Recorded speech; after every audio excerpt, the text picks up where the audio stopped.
And of course, we've only scratched the surface, but we at least got a conversation going, which I think is very important to do in our communities, because how are you going to get up any kind of solutions if you don't sit down and talk about the problems? And this hour just went so fast, but I'm going to start asking everybody their final thoughts and where can we find you?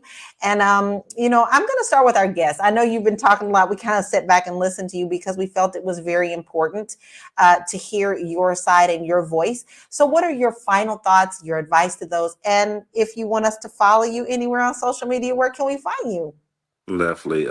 I would say my final advice, as I mentioned, is preparedness. Be prepared. Do your research. Find people who have a similar story. Create a network, and fight the battle as you need to. And don't be discouraged. It's very easy to be discouraged. It's very easy to be put in a position where you just want to quit and give up and F it and things of that nature. But don't be discouraged. Sometimes you got to reevaluate and reevaluate and reevaluate in order to get yourself to the position where you're able to fight fairly. So that would be my thing as far as the imbalances in the courthouse. Um, you got to fight them like you fight anything else. I think the young lady talked about the attorney general and things of that nature. Find those resources, speak up, network, figure out who it is that has an ability to be your ally, and make them an ally. Be beneficial to them, and they can be beneficial to you. I think that's excellent information. We thank you so much for being here. We appreciate your side and your perspective on this. Marlo, what are your final thoughts and where can we find you? I just like to say thank you, Anthony, for sharing your story.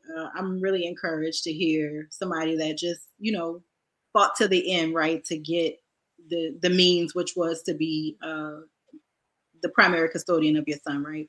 And I applaud you for that. So it's not much I can say after that. Um, to everybody out there, children are not pawns, y'all. Let's not use the child to make this person mad.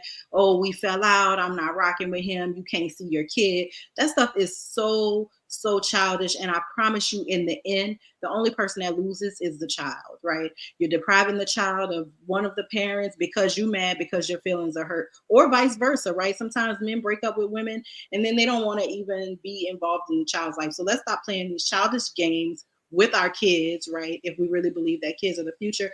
If you're looking for me in the future, I make content under my name, Marlo Layson. I'm all over the internet trying to hold the state of Louisiana and other elected officials accountable.